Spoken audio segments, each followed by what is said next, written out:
रक्षाबंधन पर। बहन और भाई का संबंध क्या है? रक्षा सूत्र को लोगों ने बिगाड़ दिया। आज के जमाने में तो रक्षाबंधन का भी महत्व लोग नहीं जानते कि कैसे रक्षा सूत्र बनना चाहिए, कैसे रक्षाबंधन होना चाहिए। उसका भी विशेष महत्व होता है भाई।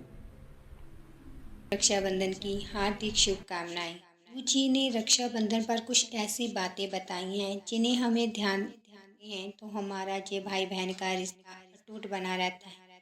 वो कौन सी बातें हैं जिन्हें हमें रक्षाबंधन पर अवश्य ध्यान देना चाहिए? चलिए जानते हैं इस वीडियो के माध्यम से। इस वीडियो के अंत तक बने रहिए। हर हर महादेव।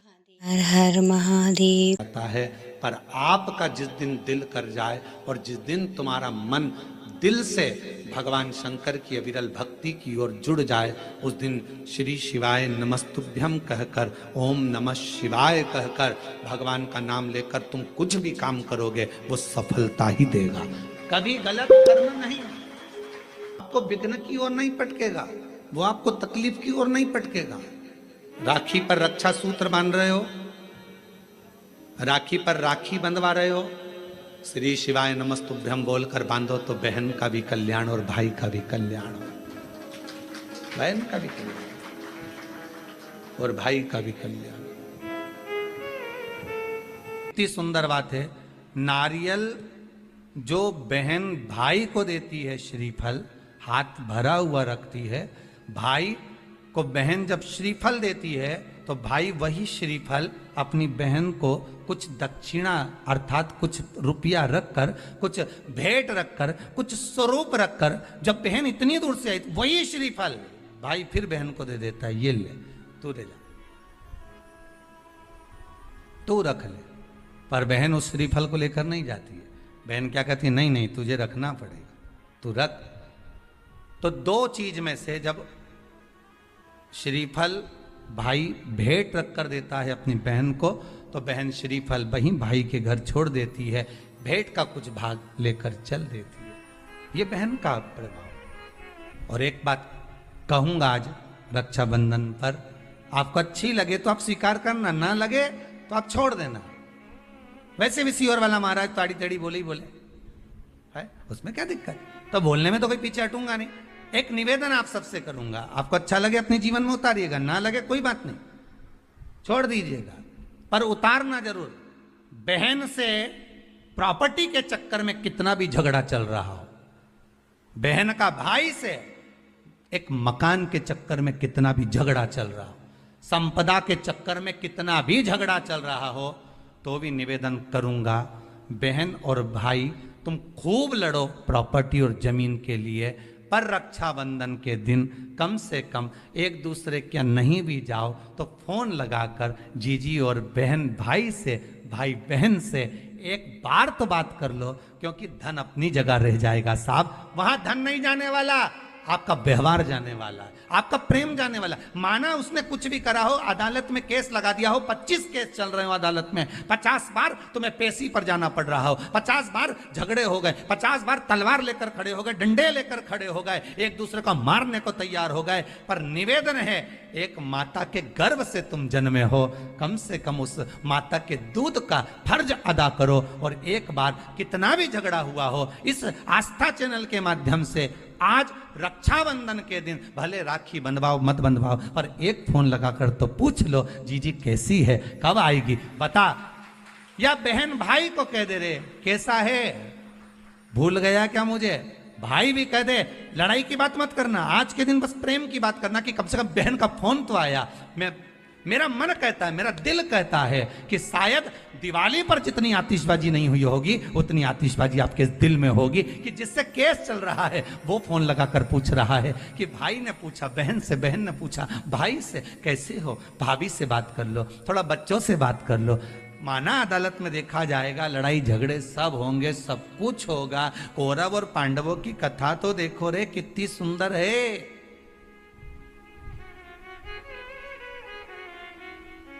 कितनी सुंदर है।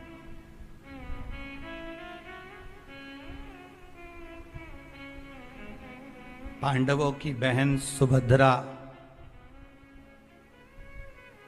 राखी बांधने कौरवों को जाती है, कौरवों की बहन राखी बांधने के लिए पांडवों को जाती। जरा विचार करिए,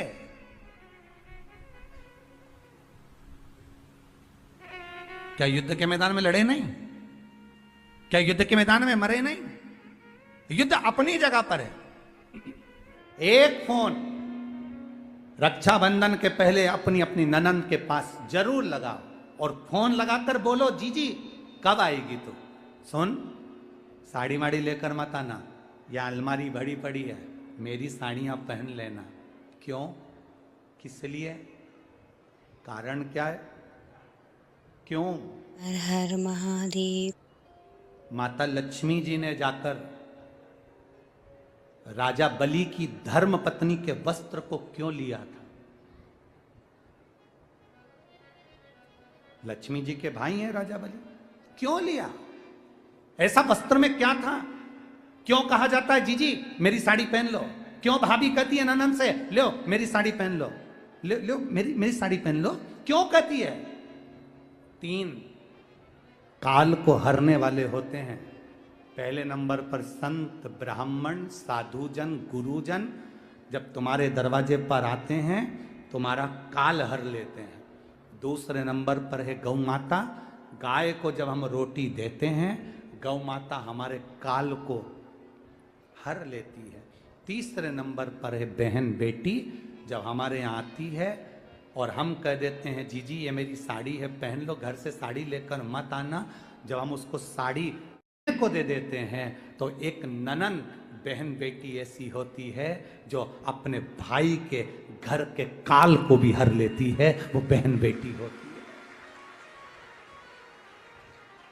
पर आप में से कई माताएं ऐसी भी बैठी है जो अपनी एक साड़ी नहीं दे, और अगर ननन पहन लेना तो 25 बार के बता दे जी जी मेरी है, जी जी अच्छे से बैठो साड़ी फट जाएगी मेरी है। वो कहे सुतो का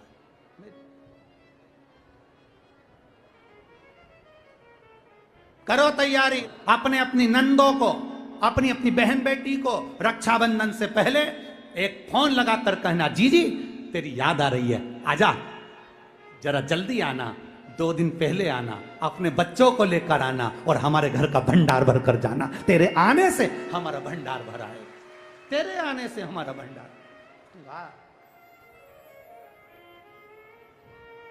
कितना भी झगड़ा हो, भले बोलचाल नहीं हो, तुम्हारी लड़ाई हो रही हो, झगड़ा हो रहा हो, तो भी मेरा निवेदन है एक बार अपनी नंदों को फोन जरूर लगाना, एक बार जरूर कहना।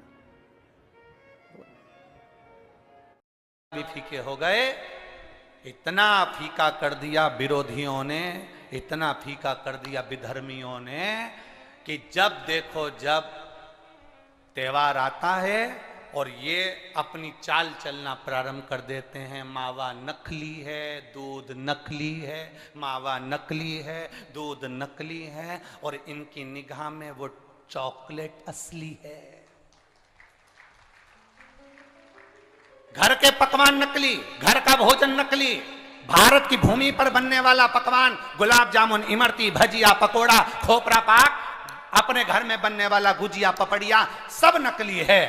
बस बाजार जाओ, रक्षाबंधन का त्योहार है, एक टॉफी भाई बहन को, बहन भाई को दे दे और इसको त्योहार कहते हो। त्योहार वो होता है जो घर की माँ घर में मिठाई बनाए और बच्चों को खिलाए, उसको त्योहार कहते हैं। फीका कर दिया त्योहारों को। जो भी त्योहार आते हैं या तो 2 हो जाएंगे, 3 हो जाएंगे, या फिर इतने छोटे हो जाएंगे कि उसमें आप विचार करते रहोगे कि मैं कल मनाऊं कि परसों मनाऊं। बस इसी विचार में पड़ते रहेंगे और हमारा सनातन धर्म का जो हमारा एक आनंद है, हमारे जीवन का जो सुख है, त्योहार का जो उत्साह है, त्योहार का। जन्माष्टमी आती थी पहले, लोग ऐसी जन्माष्टमी मनाते थे। रामनवमी आती थी पहले, रामनवमी मनाते थे। रक्षाबंधन आता था पहले, रक्षाबंधन खुशियों से मनाते थे। जब होली आती थी होली खुशियों से मनाते थे, दिवाली आती थी, दिवाली खुशियों से मनाते थे, संक्रांति आती थी, संक्रांति खुशियों से मनाते थे। जितने त्योहार आते थे एक आता था और उसमें उत्साह, उमंगता, आनंदता होती थी। आज के जमाने में इतना इतना बांट दिया, इतना इतना बांट दिया कि त्योहार को भी 2-4 कर दिए तो लोग विचार में पड़े रहते हैं। अब करें तो करें क्या, अब विचार करें तो करें क्या। टॉफियों को इतना जरूरी बता दिया कि घर में मेरी माताओं के हाथ की बनी हुई गुलाब जामुन, खोपरा पाक, गुजिया और पपड़िया कोने में पड़ा रहता है और वो टॉफी एक मूल हो जाती है, एक चॉकलेट मूल हो जाती है। और हम समझ नहीं पा रहे विधर्मियों को, हम सोच नहीं पा रहे कि हमारे सनातन धर्म पर कुठार प्रहार है ये, हमारे सनातन धर्म को नष्ट करने का प्रहार है ये। त्योहारों पर कौन सा एक, किसी ने बता दिया कौन से शास्त्र, कौन से वेद और कौन से पुराण में लिखा है कि त्योहार पर बहन भाई को तिलक लगाए तो टॉफी खिलाए, चॉकलेट दे। यह हमारा सभ्यता, हमारी संस्कृति और हमारा संस्कार नहीं है। यहां तो यह नियम है, बहन भाई को जब राखी बांधे तो बांधने पर उसने अपनी माँ से जो मिठाई बनाई हो वो थाली में रखी हो और बहन भाई को और भाई बहन को खिलाए तो माता पिता का आशीर्वाद उसके शरीर में पहुंच जाए, उसके जीवन में। हम किन ओर जा रहे हैं? और हम चिल्ला चिल्ला कर कह रहे हैं धर्म की अधर्म का, प्राणियों में विश्व का हो गया। सीधी बात। हम जा कहां रहे हैं? हम किस पथ की ओर, हम किस मार्ग की ओर जा रहे हैं?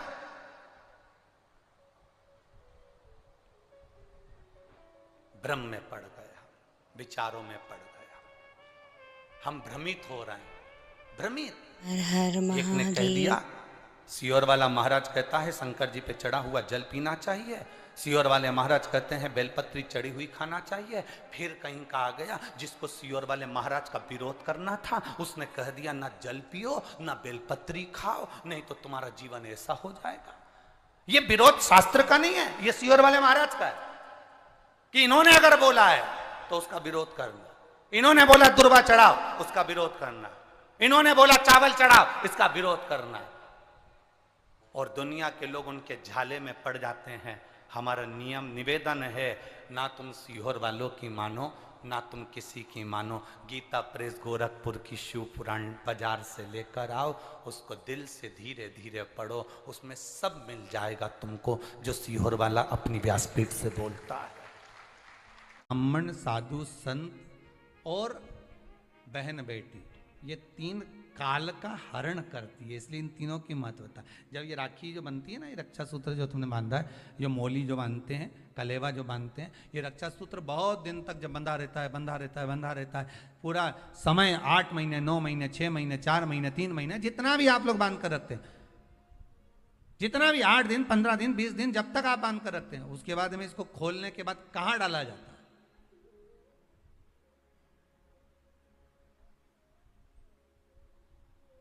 कहां दिया जाता है इसको?